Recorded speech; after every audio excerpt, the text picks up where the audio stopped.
Hello mga pi! Ako nga pala si Nathaniel at ako ang magpo-face over ngayon. Pumunta nga pala kami dyan sa McDo. Naghihintay na nga si mama ng order. Pagkatapos nga ay pinalikan kami ni mama. Dito nga ay nagpatulong na si mama kay kuya. Pero pumalik pa rin sila kasi wala pa. Excited kasi si mama. At dito ang kapatid ko ay nakasimangot na. Inaasar ko kasi siya.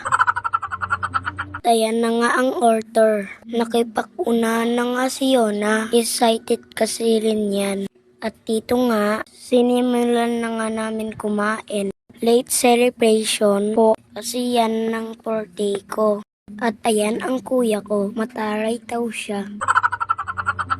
At si mama nga ang nagpipidyo. At nasarap nga si Yona sa ice cream niya. At tapos na nga kami dyan kumain. Thank you Lord sa blessing. At pali nga dito, merong natirang 3 coke. I-take out nga namin. Kaya umingi kami ng cup. Pero isa lang yung nahingi. Kaya umingi na ako ulit. Diyan nga papunta na ako sa counter. At puting nga pinityan ako ulit. Kaya pumalik na ako kay mama. Tumakbo pa nga ako dyan. Ang cute ko, no?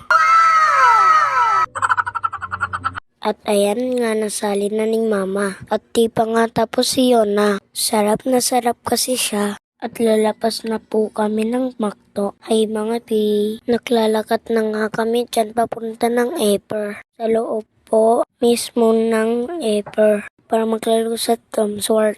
Pero hindi na napictuan ni mama. Kasi po nalopat na siya.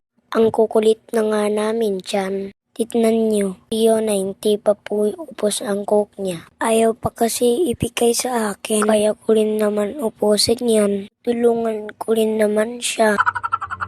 Dito na nga po kami sa loob ng Tom's World. So paano hanggang dito na lang po. Bye mga pi. Thank you for watching. Mwah!